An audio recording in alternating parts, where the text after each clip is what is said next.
What is going on, everyone? This is Abyss271, and welcome to episode number 3 of the Bronies Who Are More Honest Than You podcast. I'm Abyss271, and with me is, as always, is Ball Tourist or Ultimate Wolf. Yeah, but it's Ball Twist this time, and the reason I'm still saying it is because I kept the anger in my pants like I said I would. What? You kept the anger in your pants? Did you not recall this? Oh, you're still running with that ongoing joke, huh? Why not? Yeah, it's probably going to be an ongoing thing throughout all the episodes, everyone. Hopefully it won't get old. It'll depend on how much you use it. I'm just explaining why I still have my sanity. Well, just wait until we get to a certain episode later on in season 7. Are you trying to wreck this podcast? What? The reason, like I said, the reason I'm still here is because I kept the anger in my pants. Yeah. Good luck with that whenever we get to a certain episode later on down the road. But for right now, we are going to be talking about a flurry of emotions. Do you want to get started on your thoughts on the episode, or do you want me to get started? What the hell, I'll go. Personally, I thought that the episode was just okay at best. I mean, I don't know, like, there was a lot of things, like, at the beginning, for example, like, Shining Armor Cadence being very vague on what Flurry Heart wanted, like, for example, the whole mashed peas being your favorite, but not to eat. Well, I guess you can, it was obviously that they were tired, so you can say that they were just so tired that they couldn't think straight. I guess. So there was like a reason behind that. Okay. Anything else? I guess another thing that bugged me is that, like, when Shining Armor and Cadence went to that art thingamabob, like, the whole thing with the art being confusing, like, I don't know, I feel like the people that made this episode tried a little too hard on that, like, the Nights in the Darkness or whatever, like, honestly, just why? Like, yeah. The other stuff I can understand, but why that? Yeah, I will admit to you that the Shining Armor's friend in this episode felt very stereotypical of an artist. I'm not into paintings, I've never been to an art gallery, but just the way that he talks and everything just seems like the perfect stereotype of what a painter would be, when talking about art in general. Yeah, like, I thought he was a little over enthusiastic about it, but I was actually referring to, like, just the Nights in the Dark Hallway painting. At least that's what it supposedly is. Like, quote from Shining Armor: "Is this art or a mistake?"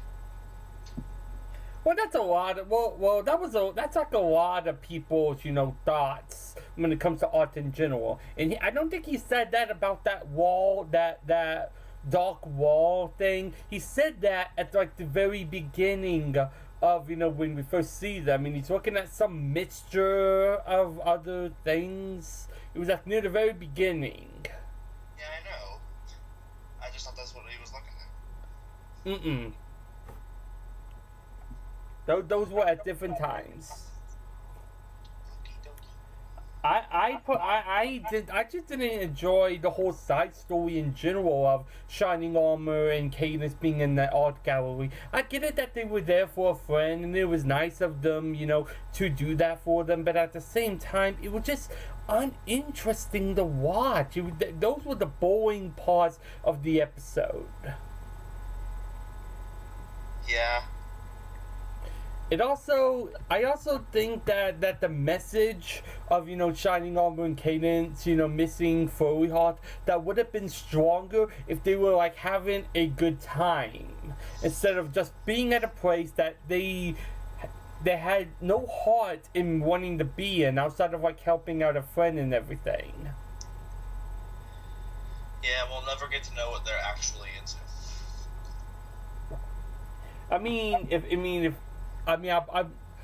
I think, what they should have done is, like take a vacation to watch Pegasus and everything, show them, having a good time for a little bit, but as the episode goes on, little stuff here and there is popping up that, that they're not having as much fun as they used to, and Flurry Heart is on their minds, and that they can't enjoy themselves as much as they did at first. That's the way I would have done it.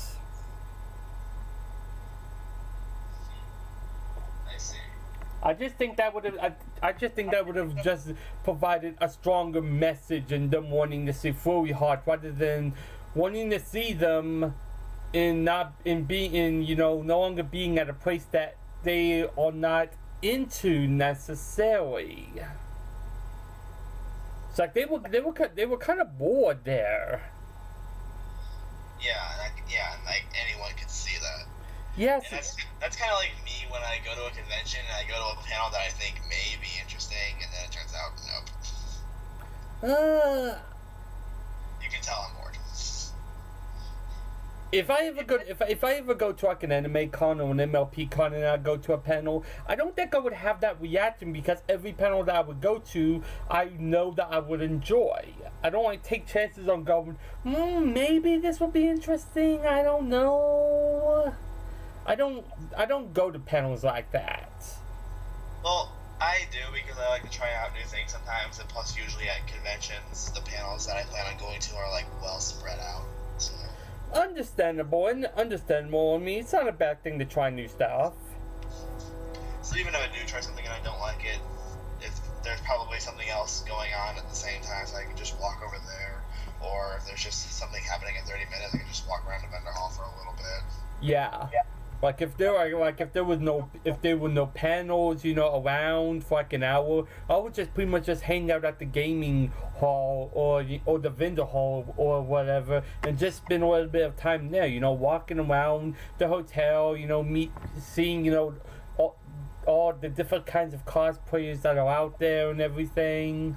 The sad thing is that Windy City this year, apparently Windy City has a game room, and I never knew it until the last few minutes of the con this year. How is that possible? Was it just not instructed in the pamphlet?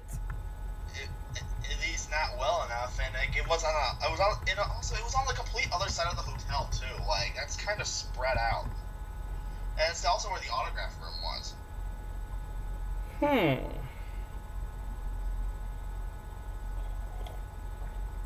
Hopefully that won't happen again to you. I mean, I know where it is now, so it probably won't. Yeah. Alright, back on topic. Another moment I didn't like in this episode is Twilight calling herself Bae. Okay, we not start this, please. I gotta bring it up. It's the negatives. I gotta bring it up. I hated that. Like, really, Twilight? Did you really have to call yourself that? I mean, I get it. You're supposed to be, funny, but I didn't find it funny. I found it more cringeworthy than anything. I'll take the pancakes over this.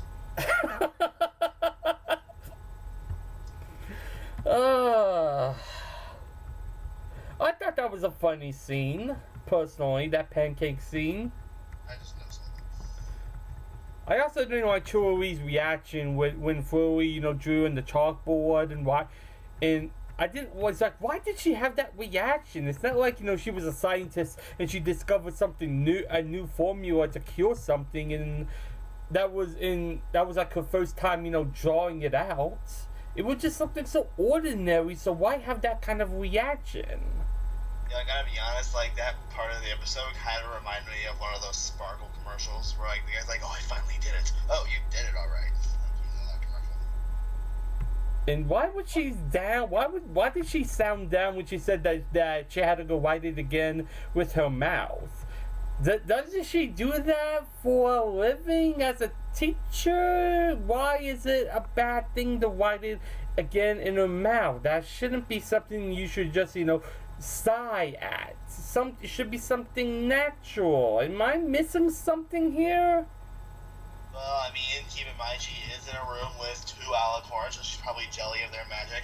Plus, I'm willing to bet that chalk is probably not the best tasting thing in the world. Well, again, it comes with the territory of being a teacher, and I just thought, she would have gotten used to it. I mean, she does this for a living when teaching and everything. I mean, you don't see her, complaining about it when she's teaching or whatever. So it's like one of those things where you don't like it, but you get so used to it to where it's second nature, Why complain about it? I just found that very weird. Okay.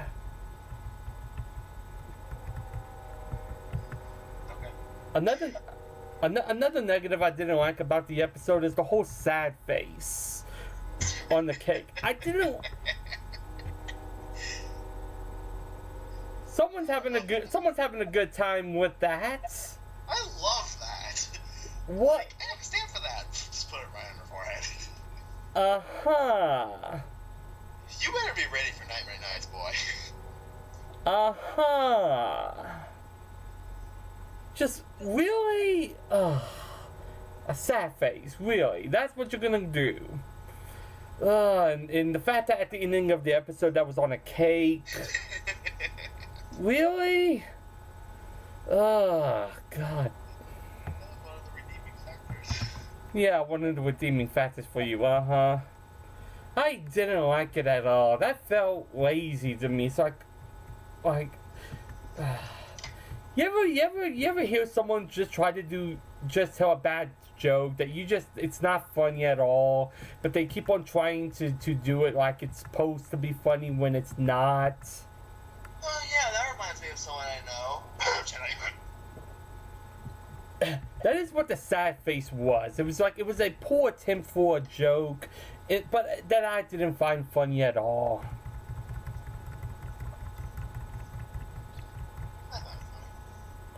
One of the small things I did find funny though was that cashier at the toy shop. You remember that? You remember her?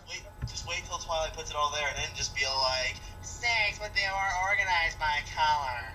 I don't know why, but to me that was a funny moment. I don't know why. That just sounds like a douche. Well, some stores are like that, and some cashiers are like that.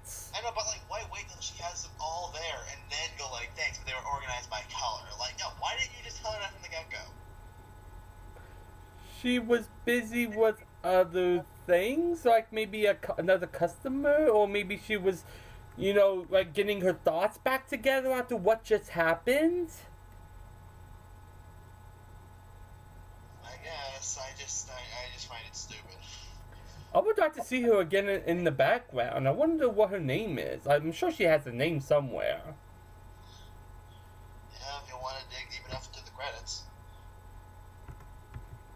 Probably should have done that before doing this episode. Another positive I personally liked about this episode is Spike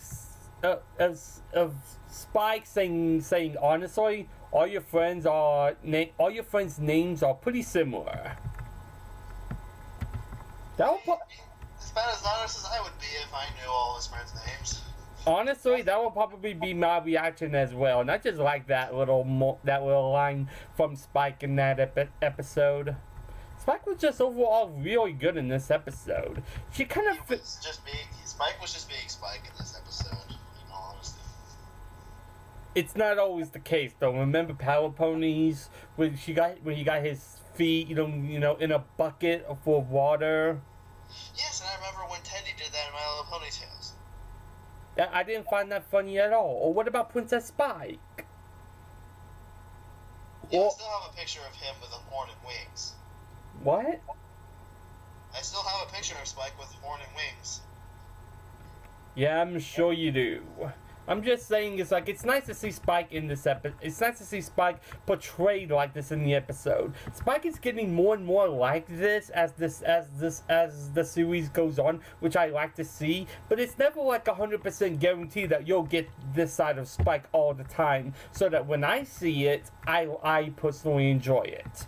he kind of felt like Twilight more than Twilight in this episode, if that made any sense. Like he was all like organized and everything and all about being on time. That was more Twilight's thing, and Twilight was more along the lines of just brushing it off.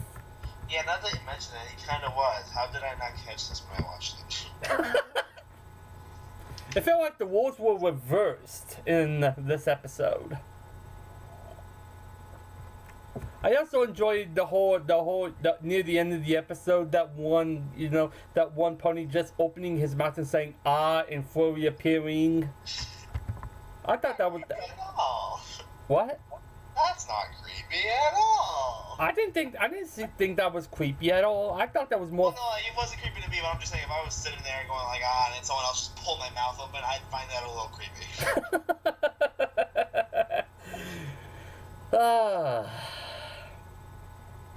I'm glad that Flurry finally got an episode. This should have been like a season 6 episode, honestly. Yeah, even though it kind of fitted more into season 6. Except for I know what season 6 was aiming for, so at the same time, it's a little understandable that they would put that there. Yeah.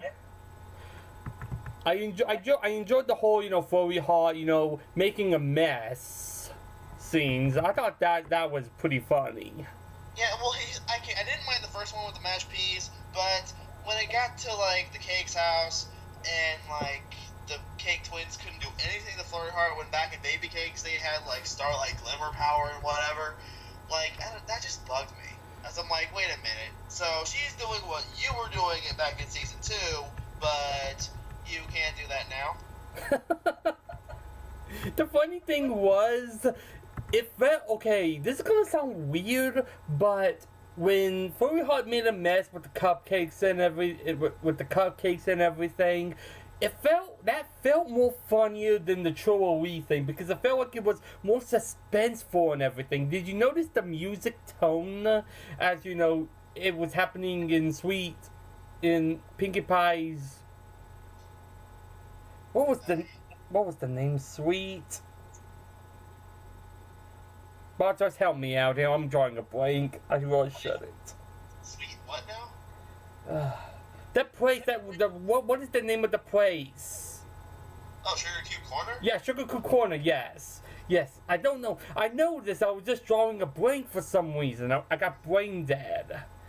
Sugar Cube Corner. Sweet Apple Egg or something, like, not even close. No, I thought it was sweet. I thought it started with sweet for a moment, sorry.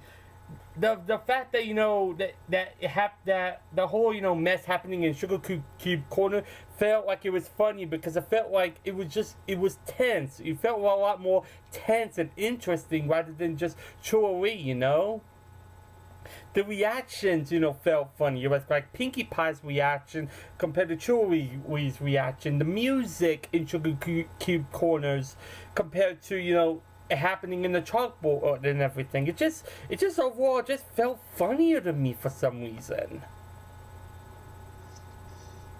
Yeah, and like when I turned into Ultimate Wolf for that reaction, during that part I remember I was just attempting the bottle flip challenge. Come on, that wasn't bad. I mean, it wasn't bad, but it wasn't good. Could be worse. But you don't believe me, I know. By the way, did you notice Octavia in the art exhibits? No, actually, I did not. Wow, you didn't notice something in the background. I'm shocked. Something that you did notice. I mean, when I watch an episode like 2 to 3 to 4 more times, I start to look for like small stuff in the background. Because I'm gonna get on you if you don't. Hey, when I watch it for the first time, I don't look for stuff like that. I just casually just sit down, relax. I let the main stuff get me hooked, not the background stuff. I don't ever actually look for it. I just happen to notice it. Yeah, you and one of my friends have that weird ability to just know it, to just find it without even trying. It's so natural. Like back again, I don't know if anyone watches my shit, but back when I was doing my season 4 reactions and I was watching Flight to the Finish, I like noticed right away that that one moment where Silver Spoon had double ears, and I'm just like, double ears. I found an animation error of my own. Holy shit! But,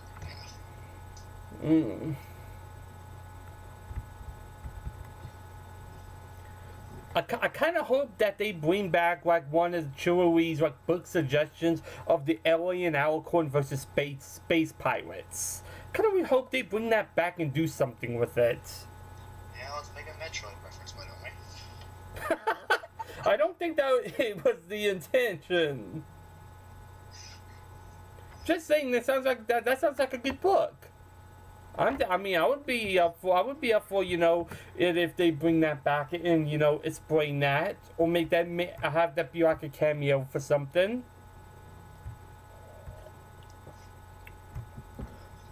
My final negative in this episode is Flurry Heart being in a room with sick ponies. To me, that does not seem right at all. I get it that, Twilight needed to, take care of Flurry Heart and everything, but is bringing a baby in a room full of sick ponies really the best idea? Yeah, for two reasons, actually. One reason being, well, obviously the baby could get sick. Mm-hmm. But the second reason being that, like, okay, the patients are sick, they need some cheering up. You really think they want to listen to a screaming baby? Yeah. I mean, when I watched the episode again, the first thing that popped in my mind is, why doesn't Spike take care of Flurry Heart in another room while Twilight was reading to the sick children? Spike, you're floating. What? You're floating. You found it that funny? The way she said it, just like, Twilight, are you on drugs? She wasn't on drugs, she was just focused on the book. I know, just like the way she said it though, that's just what came in my head. Like, don't know what you're on. well, I'm on. Yes, I didn't notice, I have no comments for that. I mean, when I heard Twilight say that, I was like, oh, okay. And just moved on. Didn't have nothing to say. I don't know how that was funny to you. I mean, it's kind of like when Applejack said it's a twister in that one season 2 episode with Lightning Dust. Lightning Dust was a season 3. Wonderbolt Academy was season 2. No, Wonderbolt Academy was season 3. Yeah, I'm looking this up. Yeah, I'm gonna look it up. I'm looking this up. I'm almost confident that it's season 2. I'm almost confident. I'm positive it was season 3 because I've seen all of season 3. Wonderbolt Academy. You win this round. Yeah, bitch. You win this round. But yeah, in Wonderbolt Academies, like when Applejack said it's a twister, when Lightning Dust, formed that twister. Some people found it that funny the way she said it. So, I get where you're coming. What? I know something. Oh, I thought you would have found that funny. No, I'm like, it's a twister. Yeah, typical country girl. That was racist, I apologize. Oh, for goodness sake. What exactly were you expecting from Applejack? I mean, it's not that I wasn't expecting it, I just realized that I made an offensive joke. Oh my goodness. That's right. See, guys, I really am Sunset Shimmer.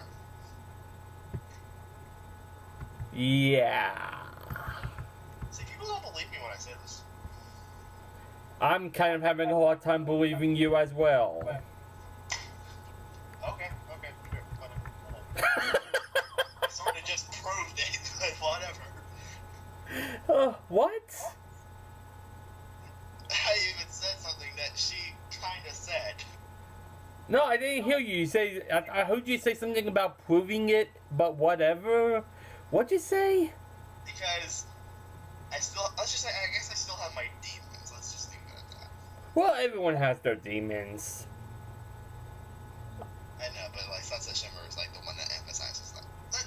shine. Yeah. I mean, I understand where you're coming from. It's just, with me, I see myself as a bit of Fluttershy and Starlight. The stuff that they're going through is what I go through on a daily basis, and the obstacles that they both go through. Do you see that in me? Yeah, kinda. More so Starlight than Fluttershy, though, actually, but... Yeah, I mean, that's why, Starlight is, like, probably in my top 3 favorite characters of all time at the moment in MLP, because every episode that she's been in, she's been amazing with every episode she's in. From every little thing she does with that, from All Bottled Up to when she was a villain. Not everyone was a fan of it. I loved it.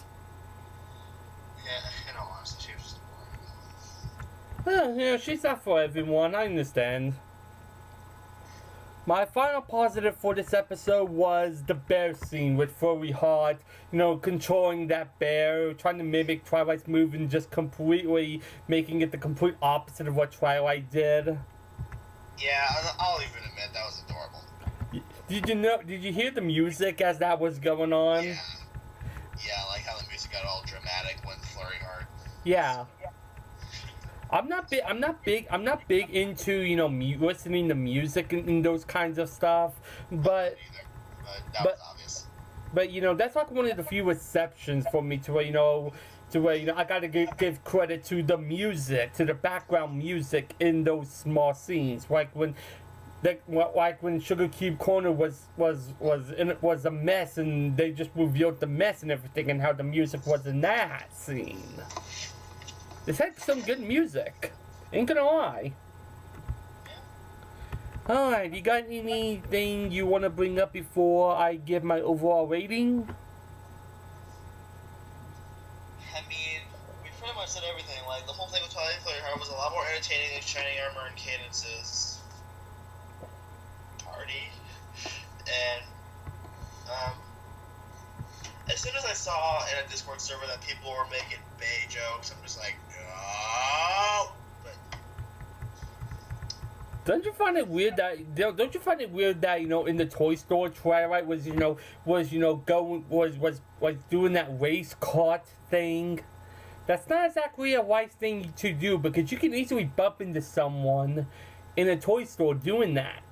I thought Twilight would know better. I get it that, she didn't have a lot of time and everything, but she could have used her magic, or was this a no magic store to where you can't use magic even if you're a unicorn? I didn't know. I don't know. I just found that. I don't know why, but I kind of liked it when Spike just supported Twilight in the face with the bottle. And as Ultimate Wolf said, hey, she's been sprayed by worse. Much worse. Oh. Let's see how many people in the comments want to kill me now. This is only episode 3, everyone. Only episode 3. And I'm not even Ultimate Wolf right now. Can only imagine how it's gonna go for you after 20 episodes if this keeps up. Like, am I just the villain of the podcast now? Is that what I am? Am I the Robbie Rotten here? Alright. Anything else you want to bring up? Nope, I just need to get that out of my system. Alright. My overall rating for this episode is a 7.5 out of 10. This was surprisingly a fun episode. I wasn't expecting much going into this episode, but what we got was a pretty fun episode for the most part, with Twilight, Flurry Heart inspired. There were lots of comedy moments, Flurry Heart finally getting her own episode, which I didn't think it could work out, honestly. I mean, it needed to happen, but at the same time, I was like really skeptical on the thought of a Flurry Heart episode beforehand. But after this just gives me confidence, and I just want to see more Flurry Heart episodes and more of Flurry Heart in general after seeing this episode. What's your rating?